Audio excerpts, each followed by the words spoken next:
Have you ever wondered why so few reviewers that did cover the Gothic franchise wanted to take a look at Arcania, Gothic 4, A Gothic Tale? There are two reasons. A. Both Gothic 4 and Forsaken Gods have been removed from the Gothic canon in 2011, once the license was returned to Bytes. And B. Gothic 4 and Forsaken Gods were made by different developers under the same publisher. We have two games to cover. The main game, Arcania, Gothic 4, A Gothic Tale, and its standalone add-on, Arcania, Follows Setariff, which was released a year after the original game. After the ending of Forsaken Gods, our former protagonist, now known as King Robert III, is on a quest to conquer the world. He's also possessed and continues to lose his mental health. Oh, by the way, Lord Hagen is alive. Anyway, Arcania, Gothic 4, A Gothic Tale gives us a new protagonist. A shepherd from the island Fashir close to Argan, which is currently in war with Robar.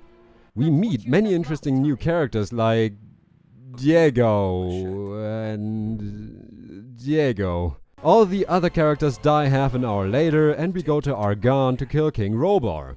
So for the next 5 to 10 hours you try to get to King Robar after killing bandits on a bridge, getting permission from a baron to progress, killing undead soldiers to continue, getting permission from a mage to continue, rinse and repeat until the big plot twist? Let's talk about that one later, but you get the idea of how the story works out. If this story sounds inflexible to you, then you are correct. Arcania, Gothic 4, A Gothic Tale is fundamentally different from previous games. But how different is it? The only things in Arcania with similarities to previous Gothic titles are characters, lore and the plot. This, of course, means that we'll go through this in detail. So get some tea or a juice box or whatever, because we're going through the story later too. Also, you must keep in mind that Arcania doesn't want to be Gothic, despite it being the official sequel in the past. At least it has fan service for Gothic fans in it.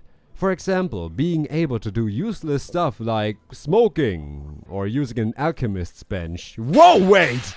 If those objects aren't used for crafting anymore, then how does crafting work? Well, you can craft anything you want, anywhere you want, as long as you've learned the recipes that are thrown your way in masses, and as long as you have the necessary materials to do so. You gather said materials by collecting herbs, killing monsters, and trading. You never have to trade at any point though, because the game showers you with items and gold if you take everything. When I say take everything, then I mean that there is no thievery system in this game. You can just rob an entire city and nobody cares. You also can't attack any NPCs anymore. Furthermore, the game is exploding with invisible walls that have no point of being there, and you will even encounter them on completely normal pathways. Once you attempt to climb something or to jump to a place the game doesn't want you to be in, the game automatically guides you to some other place. This can easily result in death, and might even be a disadvantage to you in combat. Also, unlike the previous games, enemies are not influenced by the environment and the entire wildlife AI has been removed, so don't expect anybody to help you, ever. If you are looking for bare bone kill and fetch quests, Arcania will deliver, because you won't be doing anything else. Then, is it at least fun? Sometimes, but Arcania is too monotone due to its new skill system and its new combat mechanics. The entire learning point system, different animations with new skills, a rewarding feeling of growth, all of it is gone. Instead, we have a system more similar to a hack and slay, where you can spend 3 skill points after each level up in a limited variety of skill trees at any point at any time of your choosing. After assigning the skill points, you can immediately use whatever you just skilled, which includes magic. You have 3 spells at your disposal: fire, ice and lightning. These are all of your primary spells, and the magic spell scrolls you find are always just a different skill level of that element. There's also rune magic! I recommend you to buy the rune of the 7 winds, because the effect lasts longer and the cooldowns of both runes are too long. You'll find the other runes along the way. You can mix it up by using a bow or a crossbow, which works perfectly fine. As long as you don't try to use the crossbow regularly. I actually enjoyed using the crossbow more than the bow in this game. But Arcania cock-blocked me by having no merchants or crafting recipes that can give you bolts! Why do you have a f***ing big selection of crossbows with barely any ammunition? The combat has been changed, like Gothic 3, to a more hack-and-slay style approach. And Arcania does that really well.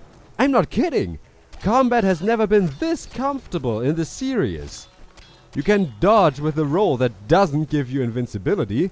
You have a normal attack which you can do multiple times. You have combo flurry strikes that are kinda useless because you can't move while executing them. And you can charge up your attack to release it at your will. I'll be honest, it's good, and if we talk about the potential of this combat system, then we might be looking at the best combat system of Gothic yet. Emphasis on potential.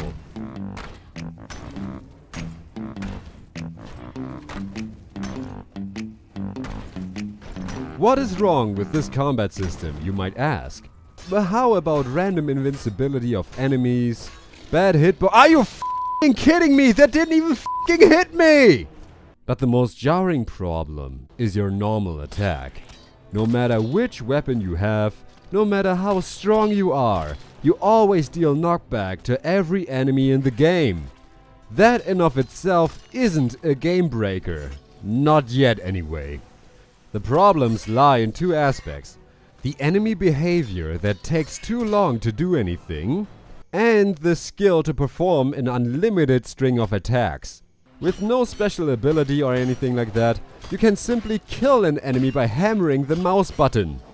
This is also where you need to consider if you even want to learn the skill to charge up your attacks, because, and I can't f***ing believe it, despite Arcania being developed for PC, it has only 1 attack button. Even Gothic 3 had 2 and that already barely worked. Arcania only has 1, the left mouse button. Press it once, you attack normally. Press it when your weapon glows, and you will do a flurry strike. Hold it and you charge. So, just like Gothic 3, the game is often confused about what you want to actually do if you don't get the timing down. So, what does it have to do with charging your attack? That skill is optional. You can remove that strain on your left mouse button and you can freely hammer the left mouse button without ever worrying about timing if you never learn how to charge your attack, which makes the game easier for you. The lightning spell is also incredibly broken. Being able to hit multiple enemies while the spell kills all enemies that only have the last third of their health is ridiculous. However, I'm not too sure you even need to find ways to break the game, because this game is really f***ing easy. There are no threats in this game to you. You don't ever really need tactics to progress, and you never get a challenge. The closest I ever came to dying in combat was when I was gangbanged by mutant minecrawlers. You can raise the difficulty, but it only increases the amount of hits an enemy can take and the damage an enemy deals to you. No additional monsters, no new attacks, no nothing. Increasing the difficulty here will just drag out the game and it still won't make the game much harder.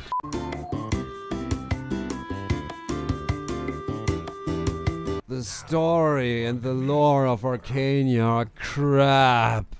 To remind you, after Gothic 3, the gods Enos, Adanos and Belia were banished, removing their influence on this world. But even if that wasn't the case, Xardas destroyed the rune magic at the beginning of Gothic 3. So why is it f***ing here? Why are f***ing demons back? The reason for that is, according to Xardas, who is in this game with a different personality, because whatever, a goddess that has never mattered up until now. Who is this goddess? Xardas? Explain. Maybe she is their sister, or their mother. Or maybe she is a previous form of the 3. Oh, f me. So to explain, in the world of Gothic there are chosen ones and avatars. There can only be one avatar at a time, but there can be multiple chosen ones, though we've never seen more than 2 at the same time. So what does it have to do with anything? We know, by canon, of several avatars and chosen ones. The Sleeper and the Undead Dragon were avatars of Beliar, while the protagonist of the previous games is an avatar of Adanos. The avatar of Enos was once the first King Robar, though King Robar II is only a chosen one of Enos. The chosen ones of Beliar include Zubin and later Raven. Basically, there's a never-ending war between the representatives of the gods, until the avatar of Adanos comes along and decides the fate of the world. Which means that in Gothic 3, the plan of Xardas to banish the gods, which was confirmed to have happened by f***ing King Robar III, I drove the gods and their demons out of this world. has failed and succeeded at the same time because a no-name goddess sent her chosen one to Fesher? My head f***ing hurts! Then why do the other gods still exist? Or not exist? Ah! Then there's like this ancient demon who's like the Sleeper but isn't, and he possesses King Robar III. So we have to kill the female demon that is like attacking people.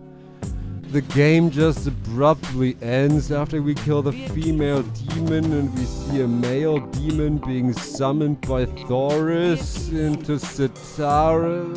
Are you f***ing kidding me? Not so long ago you were following Renwick's orders, and now he's your prisoner. That's the way the cookie crumbles. Whoever pays the bills get the frills.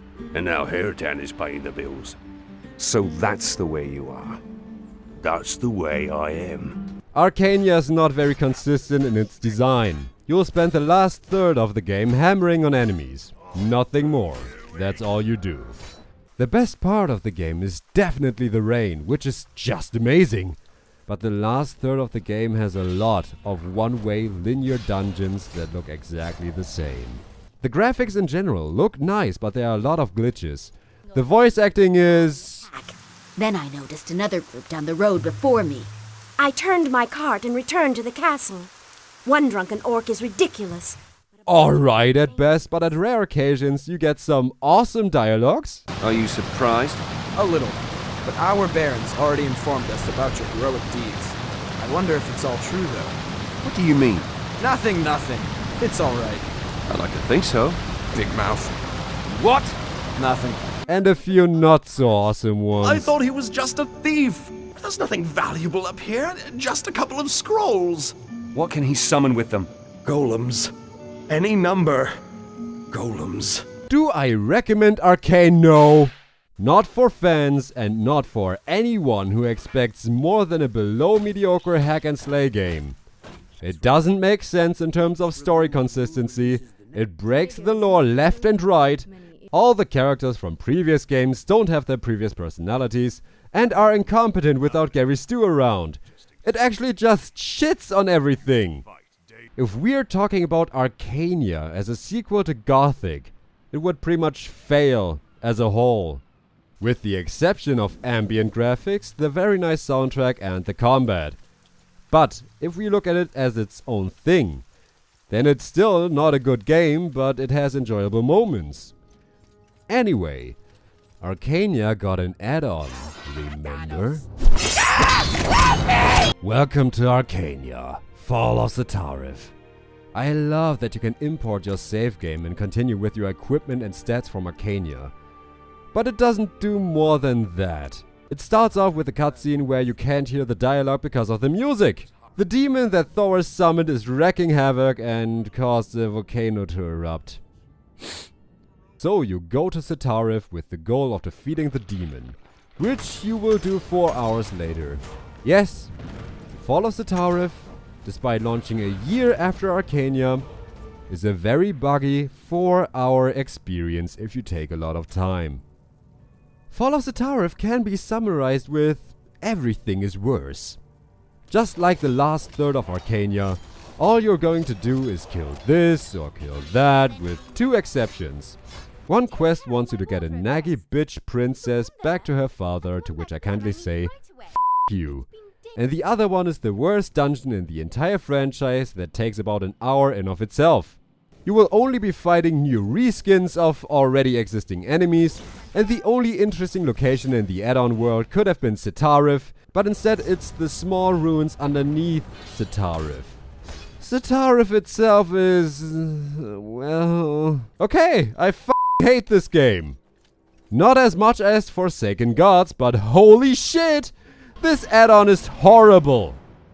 The first time I played this legit. But I ran into a bug shortly before the final boss that prevented me from activating the copy and paste final boss from Arcania, just with a different skin again, forcing me to replay the entire dungeon, which I already despised the first time. So, as I usually do it, the game tries to screw with me, I screw with the game. You can easily go out of bounds, and I explore the environment around Setariff that way, skipping most annoying battles of respawning copy and paste enemies from Arcania. The soundtrack is the same, the graphics are the same, the ending is insulting, but we get some new content. Half-naked women with OP weapons stronger than anything from Arcania or the Wrath of Enos. You know, this sword! Okay, it wasn't that great here. But you can also just craft the Eye of Adanos!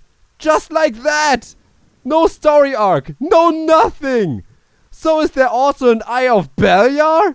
The eyes draw their powers directly from the gods, so why do they even work? Oops! One big selling point was the ability to play as multiple characters. Well, you play Lester for 2 battles and you play Gorn for 1 battle. You can't even save, and both don't take longer than 10 minutes. Also, Thoris' last scene in the Gothic franchise is him having a typical villain personality and being shoved in a chest by Gorn. So if you liked Thoris, don't worry, Arcania ruined this one for you too. Do I recommend? Who am I f***ing kidding? Fall of Setariff is a f***ing disgrace of an add-on. And it's the worst of the worst that Arcania has to offer. At the very least, we get some new voice acting. Go back to your people. Go back to your people where it is safe.